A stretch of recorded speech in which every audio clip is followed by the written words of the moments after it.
को हम स्टार्ट कर देते हैं।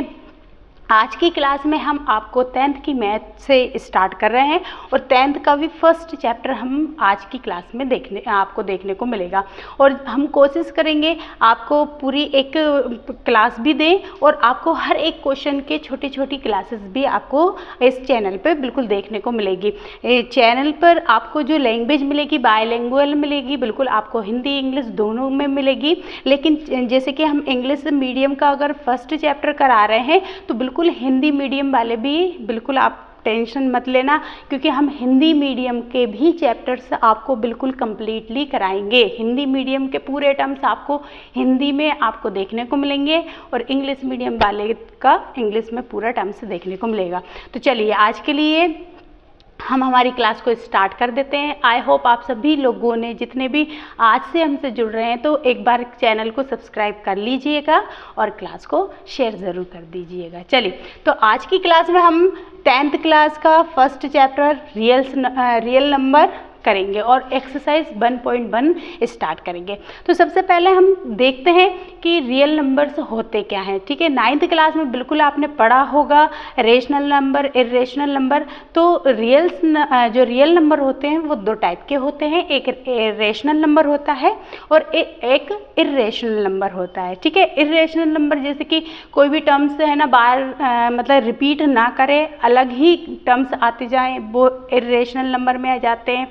जैसे पाई जो होता है वो इर्रेशनल नंबर में आ जाता है। तो जो हमने 9th क्लास में लास्ट आपको समझाए थे वो वाला है। अब हम इसके आगे जो आपका फर्स्ट एक्सरसाइज है 1.1 उसमें जो थ्योरम दे रखी है आपको जहाँ से, तो वहीं से हम आज की क्लास को हम स्टार्ट करेंगे। तो देखिए आज की थ्योरम जो है क्या दे रखी, फंडामेंटल थ्योरम ऑफ अर्थमेटिक। तो हम यहीं से स्टार्ट करेंगे। तो बिल्कुल आप अपनी नोटबुक्स वगैरह लेकर साथ साथ बैठिए और हमारे साथ साथ आप क्लास को करते जाइएगा। ठीक है, क्वेश्चंस को करते जाइएगा। तो फर्स्ट देख लेते हैं फंडामेंटल थ्योरम और अर्थमेटिक क्या होती है। तो देखिए फंडामेंटल थ्योरम ऑफ अर्थमेटिक को समझिए। जैसे कि सबसे पहले तो इस थ्योरम में दो चीज़ें हमको दे रखी हैं, एक हमको दिया है कंपोजिट नंबर दे रखा है और एक हमको क्या दे रखा है प्राइम फैक्टर्स। तो दो का मेन रहेगा कंपोजिट नंबर और प्राइम फैक्टर। तो सबसे पहले मैं आपको ये बता दूं कि प्राइम फैक्टर्स क्या होते हैं। तो देखिए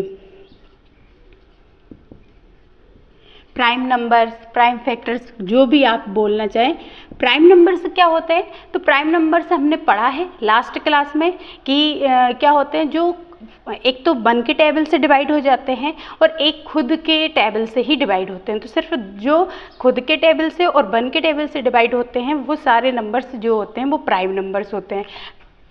तो जैसे कि हम लिख सकते हैं यहाँ पर 1 है, ठीक है, 2 है, 3 है, ठीक है, 5 है, ये सारे क्या है प्राइम नंबर से है ना।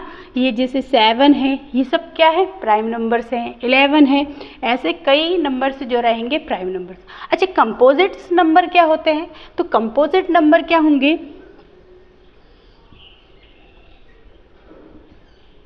ठीक है, कंपोजिट नंबर क्या होंगे। तो कंपोजिट नंबर ऐसे नंबर्स होते हैं जो 1 के टेबल से, खुद के टेबल से और अदर टेबल से भी क्या हो जाते हैं डिवाइड हो जाते हैं। लेकिन एक पर्टिकुलर चीज़ अगर आपको बताई जाए कि कंपोजिट नंबर होते क्या है, तो कंपोजिट नंबर जो रहते हैं वो प्राइम फैक्टर्स के क्या होते हैं प्रोडक्ट होते हैं। क्या होते हैं प्रोडक्ट। जैसे कि फॉर एग्जांपल जैसे फर्स्ट है जैसे 4, ठीक है, 6 और भी बोल सकते हैं 9, ठीक है, ऐसे आपको ये देखने को मिलेंगे।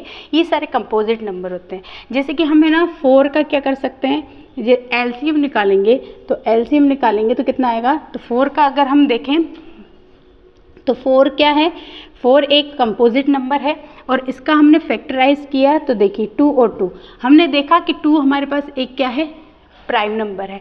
तो आप देख सकते हैं कि एक जो कंपोजिट नंबर होता है वो क्या होता है, प्राइम नंबर्स जो होते हैं प्राइम फैक्टर्स जो होते हैं उनका क्या होता है प्रोडक्ट होता है, मल्टीप्लाई होता है। बात समझ आई। अगर ऐसे देखें जैसे ये 6 है, 6 का अगर हम करेंगे तो क्या होगा 2 × 3 होगा। तो आप देखिए 2 एक प्राइम नंबर है, 3 एक प्राइम नंबर है। तो मतलब कि जो भी कंपोजिट नंबर होते हैं वो क्या होते हैं सारे के सारे एक क्या होंगे, प्राइम फैक्टर्स के मल्टीपल होते हैं। ठीक है, तो ये सारे जो नंबर आप और भी ले सकते हैं, 20 ले लीजिए या फिर जो भी आप ले सकते हैं। जैसे मैंने एक और नंबर ले लेती हूँ, यहाँ पर 12 ले लेती हूँ, तो ये क्या करेंगे 2 × 2 और × 3, तो ये देखिए ये भी पूरा क्या है, प्राइम फैक्टर्स में ही आ रहा है। तो आप जितने भी कंपोजिट नंबर होते हैं, ठीक है, हमने ये चीज़ तो देख ली कि जितने भी कंपोजिट नंबर होते हैं वो सारे के सारे प्राइम नंबर्स के क्या होते हैं, मल्टीपल होते हैं, मतलब कि प्रोडक्ट होते हैं सारे प्राइम फैक्टर्स के। लेकिन आप ये भी याद रखें कि हर एक कंपोजिट नंबर का जो फैक्टराइजेशन किया जाता है वो सारा के सारा क्या होगा, यूनिक होता है। एक क्या होता है, यूनिक होता है। जैसे कि हमने है ना 6 का लिखा तो इसका फैक्टर्स क्या आए, 2 × 3 आया। अब आप है ना क्या कहते हैं, ऐसा नहीं होगा कि 6 का आज हमने अगर फैक्टर्स निकाले हैं तो 2 × 3 आया है, लेकिन अगर हम कल निकालेंगे तो कुछ और आ सकता है, या परसों निकालेंगे कुछ और ऐसा कुछ नहीं होगा। आप जब भी निकालेंगे 2 × 3 ही आएगा। बस हाँ, ये हो सकता है कि आप ऑर्डर आपका क्या हो सकता है आप पहले 3 के टेबल से इसको कर सकते हैं और फिर 2 के टेबल से कर सकते हैं। तो आपके जो फैक्टर्स आए हैं उनका क्या हो सकता है, ऑर्डर ऊपर नीचे हो सकता है, लेकिन जो फैक्टर्स निकले हुए हैं वो सारे के सारे कैसे होते हैं, हमारे यूनिक होते हैं। तो आप इसको भी याद रखिएगा। अब हम देखिए, हमने आपको प्राइम नंबर और कंपोजिट नंबर बताए हैं। अब हम देखते हैं हमारी थ्योरम क्या बोलती है। ठीक है, देखिए थ्योरम में क्या लिखा है कि every composite number can be express factorised. देखिए हर एक कंपोजिट नंबर को हम कैसे एक्सप्रेस कर सकते हैं, उसके फैक्टर्स को निकाल के उसको एक्सप्रेस कर सकते हैं।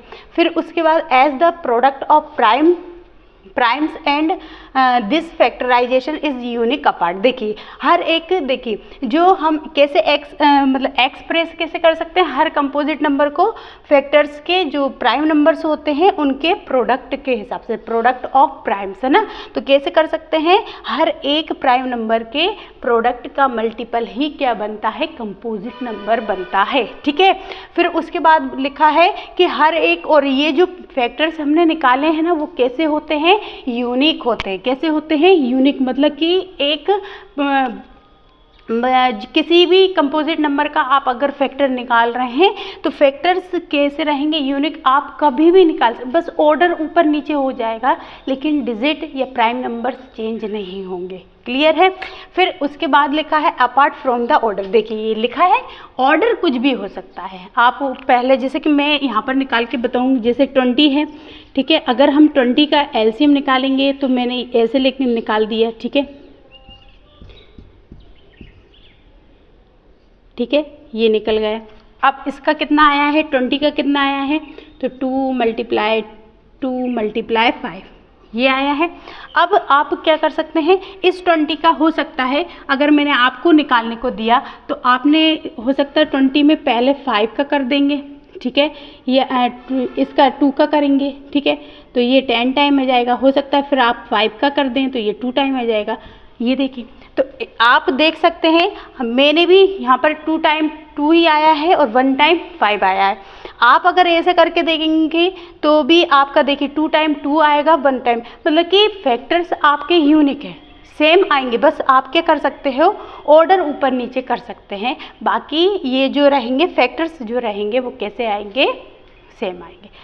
आई थिंक आप सभी को ये पूरा क्लियर हो चुका होगा, है ना। एक बार देख लेते हैं कि हर एक कंपोजिट नंबर जो रहता है हम उसको कैसे एक्सप्रेस करते हैं। तो प्रोडक्ट ऑफ प्राइम नंबर्स कैसे करते हैं, प्रोडक्ट ऑफ प्राइम नंबर्स के बेस पर लिखकर हम क्या कर सकते हैं, उसको एक्सप्रेस कर सकते हैं।